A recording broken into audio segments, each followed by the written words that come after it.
नमस्कार, India special में आपका बहुत स्वागत है। मैं हूं विवेक पांडे आपके साथ और आज हम बात करेंगे यूपी के रण की, क्योंकि चौथे चरण का मतदान लगभग पूरा हो चुका है। 9 जिलों की सीटों पर वोटिंग लगभग करीब अपने अंतिम दौर में है, यानी कि पूरे होने से थोड़ा सा पहले 59 विधानसभा सीट के लिए मतदान यहां पर सुबह से चल रहा था।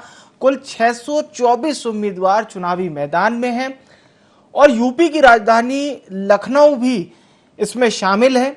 इसके साथ ही साथ सुबह से देखा गया पोलिंग बूथ पर तमाम सुरक्षा के तगड़े इंतजाम दिखे थे। लखीमपुर खीरी मतलब किसे याद नहीं होगी, आज यहां पर भी वोटिंग हुई, तो इसीलिए हम चर्चा भी करेंगे कि यूपी के इस रण में आखिर किसका बेड़ा पार होगा और सपा भाजपा के बीच जो सीधी टक्कर लगातार बताई जा रही है उसमें किसे जीत मिलेगी।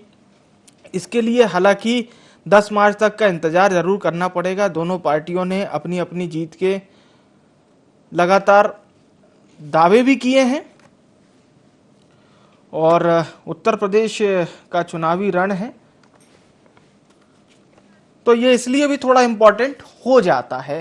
बहरहाल आज हम चर्चा भी इसी विषय पर करेंगे। हमारे साथ खास मेहमान जुड़ चुके हैं। गौरव चतुर्वेदी जी हमारे साथ जुड़ चुके हैं, वरिष्ठ पत्रकार हैं। कन्हैया अग्रवाल जी हमारे साथ जुड़ चुके हैं, कांग्रेस नेता हैं छत्तीसगढ़ के। आप दोनों मेहमानों का बहुत स्वागत है IND24 में। चर्चा की शुरुआत कन्हैया अग्रवाल जी आपसे। मुख्यमंत्री भूपेश बघेल जी जिस तरह से लगातार उनका न केवल प्रचार रहा बल्कि साथ ही साथ हमने तो ये भी देखा सर, जिस तरह से चाहे कोई भी ऐसा दौर नहीं था मुख्यमंत्री भूपेश बघेल का जब वो दौरे पर ना रहे हो। बहरहाल आप लोग किस तरह से देख रहे हैं आज, क्योंकि चौथे चरण का लगभग मतदान कंप्लीट हो चुका है? देखिए, उत्तर प्रदेश में जो है भारतीय जनता पार्टी की सरकार जा रही है, ये तो तय है। अच्छा। और इस बार कांग्रेस की जो स्थिति लगातार, कांग्रेस चूंकि संगठन चुनाव में पिछले चुनाव में कांग्रेस बाहर रहती थी, समझौता करके कम सीटों पर लड़ रही थी। उन स्थितियों के कारण जो हमारा संगठन एक तरह से बेहद कमजोर स्थिति में आ गया था या समाप्त हो रहा था। पर प्रियंका जी जो वहाँ की राष्ट्रीय महासचिव हैं, उत्तर प्रदेश की इंचार्ज हैं, उन्होंने जिस तरह से पूरे अपने आप को उत्तर प्रदेश में पूरा संघर्ष किया, पूरी तरह से उन्होंने उत्तर प्रदेश को अपनाया और पिछले 1 साल से लगातार भूपेश बघेल जी के नेतृत्व में छत्तीसगढ़ के नेताओं ने भी जो है वहाँ डेरा डाला है। उसके बाद संगठन की स्थिति भी मजबूत हुई और कांग्रेस पूरी 403 सीटों पर चुनाव लड़ रही है। और उत्तर प्रदेश में कांग्रेस की स्थिति निश्चित रूप से सरकार में भागीदार की होगी, ये तय है। बगैर कांग्रेस के जो है वहां पर सरकार मतलब आप लोग यही मान के चल रहे हैं ना अग्रवाल साहब कि जब समाजवादी पार्टी अगर सत्ता में आती है, अखिलेश यादव यदि मुख्यमंत्री बनते हैं तो उस कैबिनेट में आप लोगों की भी हिस्सेदारी होगी? देखिए, वो सब तो फैसले जो है बड़े नेताओं के हैं, लेकिन मैं ये स्पष्ट रूप से जो मुझे दिख रहा है कि वहाँ कांग्रेस की जो है सहभागिता के बगैर सरकार नहीं बनेगी। कांग्रेस अच्छी स्थिति में उभर करके आ रही है और भारतीय जनता पार्टी के प्रति जो नाराजगी है, जिस तरह का जो है इन लोगों ने वातावरण बनाया, उस वातावरण को लेकर के मैं क्योंकि खुद 1.5 महीने लगभग मैंने गुजारे हैं बनारस में, मैंने वहाँ महसूस किया कि जहाँ जो लोग पूरे देश में राम मंदिर के नाम पर, धारा 370 के नाम पर और जो है दूसरे धार्मिक अच्छा आज तो अग्रवाल साहब मुद्दों पर आज तो अहम आपके रायबरेली गढ़ में भी आज मतदान हुआ है।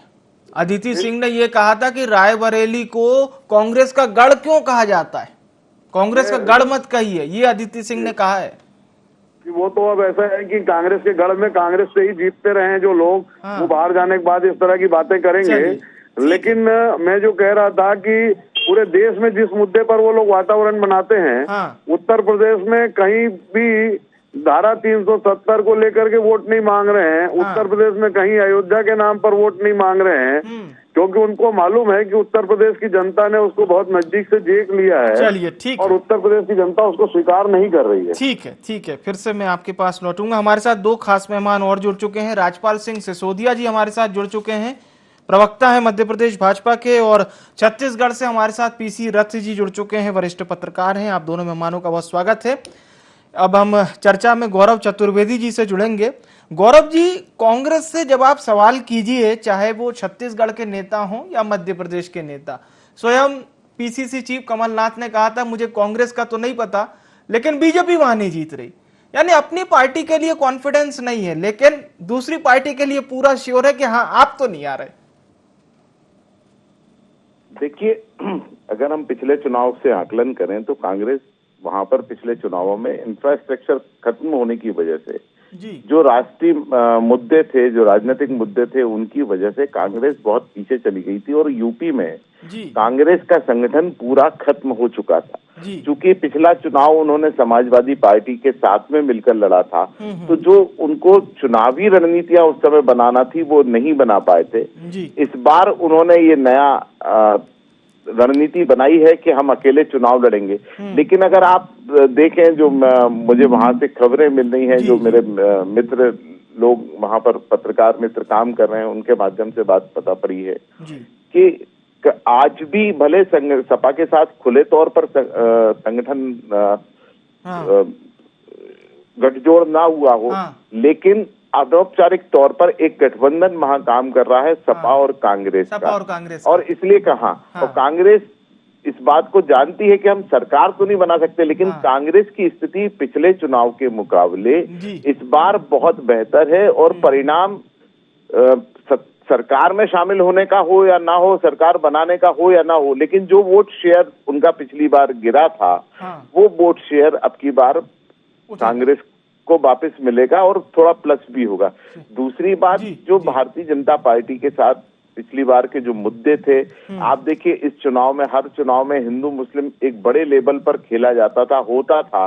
भारतीय जनता पार्टी को अप्रत्यक्ष तौर पर इस मुद्दे का फायदा मिलता था। मैं यह नहीं कहूंगा कि भारतीय जनता पार्टी हिंदू मुस्लिम का मुद्दा करती थी, लेकिन जो मुद्दे उस समय पनपते थे, उन मुद्दों के कारण भारतीय जनता पार्टी को लाभ मिलता था। और ये मुद्दे अब की बार वहां काम नहीं कर रहे हैं। इसके बावजूद जब राम मंदिर वहां पर बनने की तैयारियां चल रही हैं, उसके बाद भी भारतीय जनता पार्टी की स्थिति पहले के मुकाबले खराब हुई है।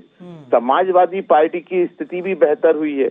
अब जो भारतीय जनता पार्टी उन वोट शेयर्स को सपा की तरफ जाने से रोक सकती है, तो वो फ्रेंडली गठबंधन जो उनका हुआ है, वो बसपा के साथ हुआ है और ओबीसी के साथ हुआ है। एक साइलेंटली जो गठबंधन होता है, मैं उसकी बात कर रहा हूँ। बिल्कुल, खुले तौर पर नहीं है, लेकिन साइलेंटली वो गठबंधन। तो चुनाव बड़ा ही रोचक स्थिति में है। लेकिन हाँ, ये चौथे चरण में जो आज मतदान जिन 9 जिलों में 59 सीटों पर हो रहा है, उन सीटों पर मैं यह दावे के साथ कह सकता हूं कि यहाँ पर सपा के मुकाबले, पिछले 3 चुनाव के मुकाबले, अब यहाँ पर पिछले 3 चरणों के मुकाबले इस चरण में भारतीय जनता पार्टी की स्थिति थोड़ी मजबूत होती हुई नजर आ रही, थोड़ी मजबूत होती जाएगी। ठीक है, बड़े अच्छे से आपने बताया चतुर्वेदी साहब। मैं फिर से आपका रुख करूंगा, राजपाल सिंह सिसोदिया जी का आप रुख करते हैं। राजपाल साहब, कांग्रेस का ये कहना है कि देश के सबसे बड़े सूबे में भारतीय जनता पार्टी की तो वापसी नहीं होगी। हालांकि वो अपनी पार्टी का नहीं बता रहे कि हम क्या करेंगे, कितने के साथ आएंगे, सपा के साथ जाएंगे हल्का हल्का, पर इस बात पर गारंटी है उनकी कि यूपी में भाजपा की सरकार पुनः नहीं बनेगी। चलिए, राजीव पीसी रथ जी का रुख करते हैं और पीसी रथ जी हमें ये बात जरूर बताएंगे कि छत्तीसगढ़ का क्या अहम गेम शामिल रहा इस यूपी चुनाव में, क्योंकि जितने लगातार नेता यूपी दौरे पर रहे, स्वयं मुख्यमंत्री भूपेश बघेल भी लगातार, उनके भी लगातार दौरे रहे। जी रथ साहब। पीसी रथ जी हमारे साथ बने हुए हैं। जी, यूपी चुनाव का छत्तीसगढ़ की राजनीति में बहुत बड़ा असर दिखेगा। यूपी चुनाव में जो परिणाम आएंगे उससे कांग्रेस कितनी मजबूत होती है। कांग्रेस अगर यूपी में पहले के मुकाबले मजबूत होती है तो छत्तीसगढ़ में कांग्रेस की सरकार मजबूत होगी। इस तरह से उससे देखा जा सकता है, क्योंकि छत्तीसगढ़ की न केवल जिम्मेदारी मिली हुई है कांग्रेस की ओर से, छत्तीसगढ़ सरकार के लोगों को, सरकार में जो हैं अभी काबिज नेता, उन्हें व्यक्तिगत तौर पर जिम्मेदारी दी गई है, बल्कि पूरी उनकी टीम ने जो पिछले समय में काम किया है लगातार यूपी में कांग्रेस को मजबूत करने के लिए, तो उसके लिए छत्तीसगढ़ का नेतृत्व जो है वो काफी कुछ दांव पर लगा करके बैठा है यूपी चुनाव में।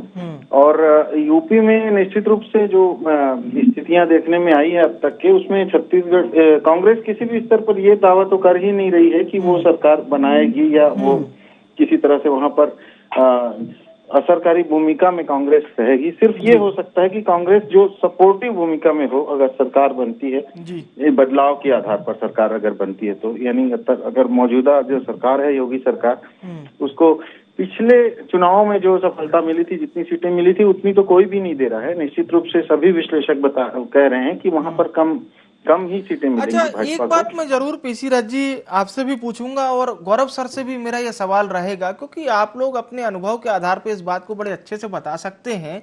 जो हमने अभी बीते दिनों प्रधानमंत्री मोदी का बयान सुना था, उसमें उन्होंने अहमदाबाद ब्लास्ट का उन्होंने जिक्र किया कि उस समय साइकिल का फिर जिक्र किया।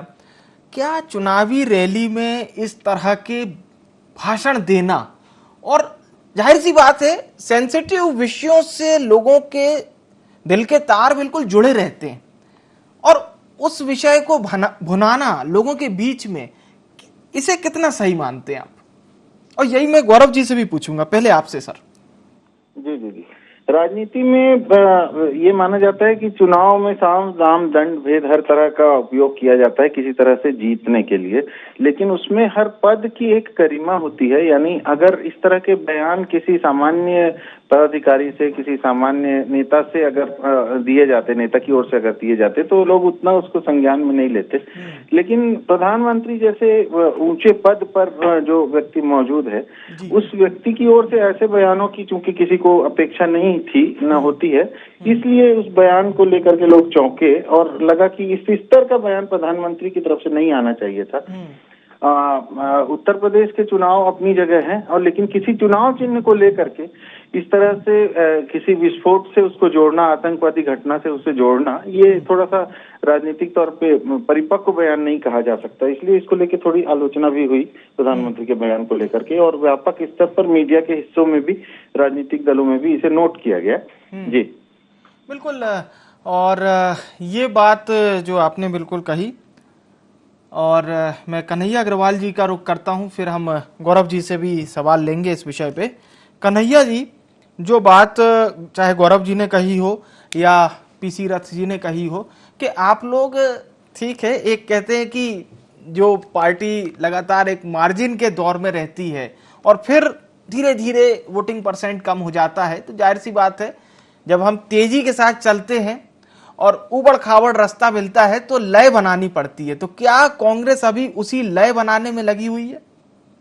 देखिए, जो मतलब हम अभी चतुर्वेदी जी भी आपसे कह रहे थे, रथ जी भी कह रहे थे, वो कांग्रेस पार्टी ने जो है जिन विपरीत परिस्थितियां हमारे साथ जो भी रही, उन परिस्थितियों से, उन संकटों से उबर करके हम बेहतर स्थिति में हैं और अच्छे नतीजे हम लेकर आएंगे। ये नतीजे निश्चित रूप से मैं कह रहा हूँ कि चौंकाने वाले नतीजे होंगे। जो आप एक बात कह रहे थे कि दूसरे की जीत, हार में अपनी जीत तलाश रहे हैं, ऐसा नहीं है। हम अपनी जीत को ही तलाश रहे हैं। मैंने ये जरूर कहा कि भाई सच्चाई है, स्वीकारना चाहिए। हम उस चीज को स्वीकार रहे हैं कि हम सीधे तौर पर सरकार बनाने की स्थिति में नहीं है। जी। लेकिन हम इस स्थिति में जरूर हैं कि सरकार हमारी भागीदारी के बिना नहीं बनेगी। अच्छा। क्योंकि हमें ऐसा लग रहा है कि हमने जो मेहनत की है, जो तैयारियां हैं, और जो कांग्रेस के प्रति लोगों का झुकाव जो था, लेकिन संगठन नहीं होने के कारण, लगातार हम चुनाव नहीं हमारे लड़ने के कारण जो धीरे धीरे दूसरी ओर चले गए थे, वो वापस मतदाता जो है कांग्रेस के साथ आया है। और इन सब का परिणाम है कि कांग्रेस जो है अच्छी स्थिति में अच्छे नतीजे लेकर के आएगी और सरकार हमारी भागीदारी से ही बनेगी। ठीक है, सरकार आपकी भागीदारी से बनेगी। हमारे साथ राजपाल सिंह सिसोदिया जी एक बार फिर से जुड़ चुके हैं। सिसोदिया साहब, मेरा यही सवाल था आपसे कि कांग्रेस का ये कहना है कि भले ही कांग्रेस मतलब बीजेपी सत्ता में तो वापस नहीं आ रही सर, उत्तर प्रदेश यानी कि देश के सबसे बड़े सूबे को लेकर लगातार कांग्रेस ये भविष्यवाणी कर रही है कि उत्तर प्रदेश में वापस नहीं आ रही है बीजेपी। देखिए, कांग्रेस की भविष्यवाणी तो कांग्रेस खुद के लिए ही कर ले तो ज्यादा अच्छा है। ये कांग्रेस की स्थिति तो ये हो गई कि पड़ोसी के यहाँ बेटा हो जाए और मुझे चाचा बोल देगा, तो इसी में ये ढोल बजा रहे हैं और मिठाई खा रहे हैं और खिला रहे हैं। अच्छा। अब ये कह रही है हमारी सहमति से और हमारी सहयोग से सरकार बनेगी, ऐसा कांग्रेस के लोग कह रहे हैं। तो फिर चुनाव के पहले ही गठबंधन कर लेते हैं सपा से। मैं समझता हूँ कि इनकी जो स्थिति परिस्थिति है कांग्रेस की, अब ये तो इनके लीडरशिप खत्म हो चुकी है और ये सिर्फ बीजेपी वर्सेस आल की स्थिति के एक मेंबर बने, जैसे ये वेस्ट बंगाल में मेंबर बने से सिर्फ इस बात की है कि बीजेपी वर्सेस आल वाले उसमें एक छोटे से क्षेत्रीय दल के साथ की तरफ ये देख रही है। कांग्रेस की दुर्दशा है, कांग्रेस के नेतृत्व की दुर्दशा है कि जो राष्ट्रीय पार्टी हुआ करती थी, जिसका सूर्यास्त नहीं होता था पूरे देश के अंदर, पूर्व से लेकर पश्चिम, उत्तर से लेकर दक्षिण तक जो होते थे, जिनके चुनाव जीतते थे, वो आज समाजवादी पार्टी जैसा एक छोटा सा क्षेत्रीय उत्तर प्रदेश में सकती है, उस समाजवादी पार्टी की तरफ ये आशा भरी निगाह से देख रहे हैं। मैं समझता हूँ इनके लिए इतने बुरा दौर कांग्रेस का हो नहीं सकता। अच्छा। रहा सवाल भारतीय जी, ठीक है, तो आप ये बात मानते हैं। चलिए हम पीसी रथ जी का रुख करते हैं। पीसी रथ साहब, जो बात राजपाल जी कह रहे थे, क्या आप भी इत्तेफाक रखते हैं इस बात से कि राष्ट्रव्यापी दल होने के बाद अब इस तरह से अस्तित्व बचाने के लिए क्षेत्रीय पार्टियों के भरोसे होना पड़ रहा है, या फिर ये कांग्रेस का ही एक प्लान है? जी, राज्यपाल जी की एक बात से मैं बिल्कुल सहमत हूं कि जिस तरह पश्चिम बंगाल में हुआ उसी तरह से उत्तर प्रदेश में होने वाला है, उसी तरह की स्थिति है। उन्होंने स्वीकार किया इस बात को, है ना, क्योंकि हम ये देखते हैं कि उत्तर प्रदेश में जो माहौल है वो भी बदलाव का माहौल है, और बदलाव निश्चित रूप से किस दल के पक्ष में होगा ये अपन पहले से चुनाव है, लोकतंत्र है, कह नहीं सकते, लेकिन ये तय है कि बदलाव का आसार पूरी तरह से है। और उस बदलाव के आसार को बंगाल की तर्ज पे वो उत्तर भाजपा स्वीकार भी कर रही है, तो ये बहुत अच्छी बात है। लोकतंत्र में इस तरह से स्वीकार करने का साहस भी होना चाहिए। और निश्चित रूप से कांग्रेस वहां सरकार बनाने की स्थिति में है नहीं, ये सब हर कोई जानता है, और कांग्रेस वाले भी उस चीज को अगर स्वीकार कर रहे हैं तो ये भी उनकी साफ गोई है कि वो स्वीकार कर रहे हैं। ये दावा नहीं कर रहे कि वहां पर 200 सीटें आ रही या 300 सीटें आ रही है और वो सरकार बनाने जा रहे हैं। जी। तो ये स्पष्टता राजनीतिक दलों में होनी चाहिए, अच्छी बात है, इससे लोकतंत्र मजबूत होता है। और निश्चित रूप से जैसे कि आशंकाएं थी, हम देखते हैं कि उत्तर प्रदेश चुनाव उस तरह से अभी उस तरह से हिंसात्मक घटनाएं बहुत कम है, नॉमिनल है, तो ये बहुत अच्छा संकेत है। उत्तर प्रदेश में जिस तीखेपन के साथ चुनावी प्रचार की शुरुआत हुई थी, उसके मुकाबले अब तक के 3-4 चरण जो होने जा रहे हैं उसमें हम देखते हैं कि स्थितियां काफी नियंत्रित हैं और व्यवस्था जो है वो बनी हुई है ठीक ठाक। अब अगले चरण तक के, अंतिम चरण तक के क्या स्थितियां आती हैं सामने, वो बिल्कुल 7वें चरण तक क्या कुछ होता है ये देखना है होगा। सर बहुत बहुत धन्यवाद हमारे साथ जुड़ने के लिए। एक बार फिर से हम अग्रवाल जी का रुख करते हैं। कन्हैया अग्रवाल जी, राजपाल जी को तो ये लग रहा है कि जो बात वो कह रहे हैं कि आपको अपनी हार की चिंता नहीं सता रही है, आपको इस बात की खुशी है कि दूसरा व्यक्ति हार रहा है।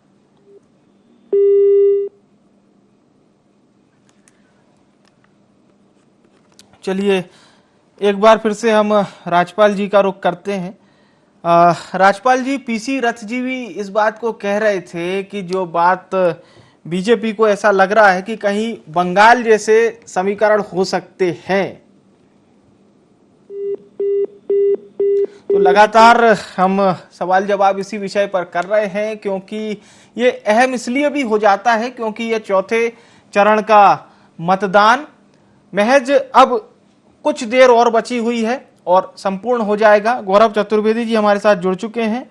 गौरव जी, मेरा वही सवाल आपसे सर फिर से रहेगा, और इस चीज पर पीसी रथ जी ने भी जो प्रतिक्रिया दी थी उनका भी यही कहना था कि एक संवैधानिक पद पर बैठे हुए व्यक्ति को इस तरह के बयानों से तो बचना चाहिए, भले ही वो चुनाव मोड में क्यों ना दिए गए हों। देखिए, बात जब सत्ता पाने की होती है जी, तब राजनीति के लिहाज से इस तरीके के बयान हमेशा से उचित माने जाते रहे, वो चाहे किसी भी पार्टी के द्वारा उपयोग में किए गए हों।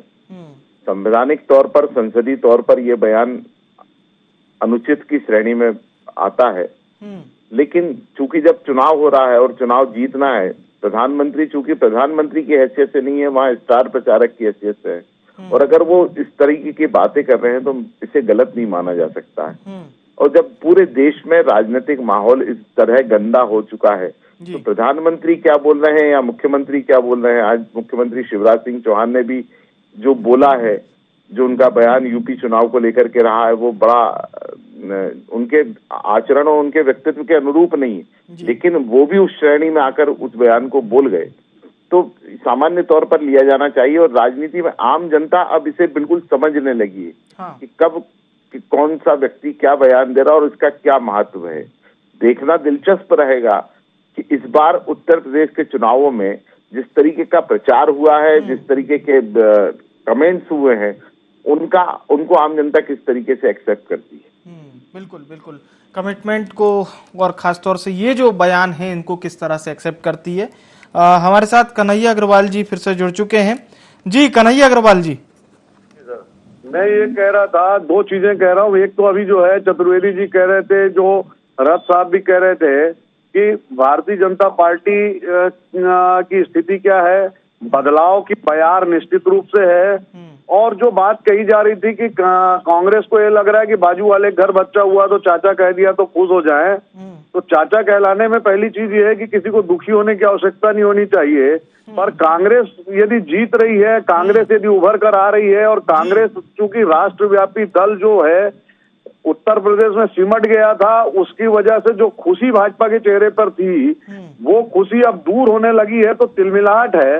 और जिस तरह की निम्न स्तरीय बयानबाजी भारतीय जनता पार्टी के नेताओं के द्वारा हो रही है इस चुनाव में, उसको तो लेकर के पार्टी के लोगों से बाहर अभी आपके बात हो रही है, बैठे हुए हमारे जो विद्वान साथी है वो कर रहे हैं, तो निश्चित रूप से जो है ये दिखता है कि बदलाव कहाँ पर होने वाला है और सत्तासीन लोगों की क्या स्थिति होने वाली है।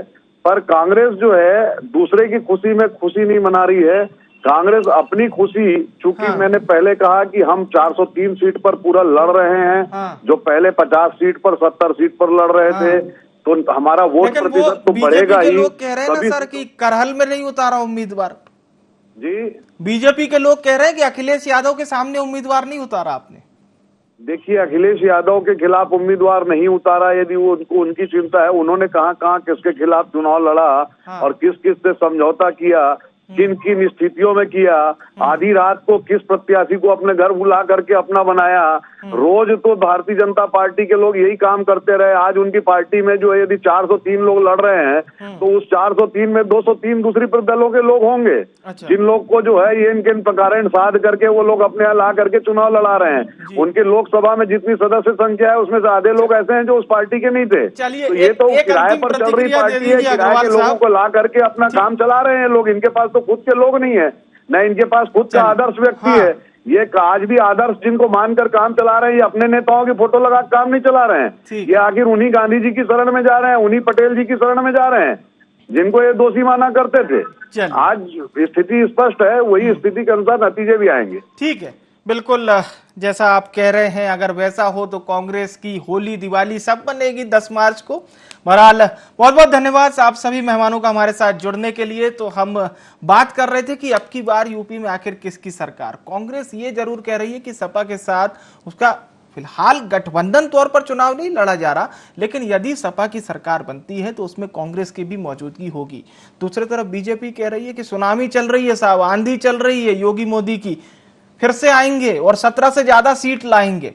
बहरहाल 10 मार्च सब क्लियर कर देगा किसकी आंधी चल रही है और किसकी सुनामी चल रही है। फिलहाल के लिए एनडी स्पेशल में इतना ही। मुझे यानी विवेक को दीजिए इजाजत। नमस्कार।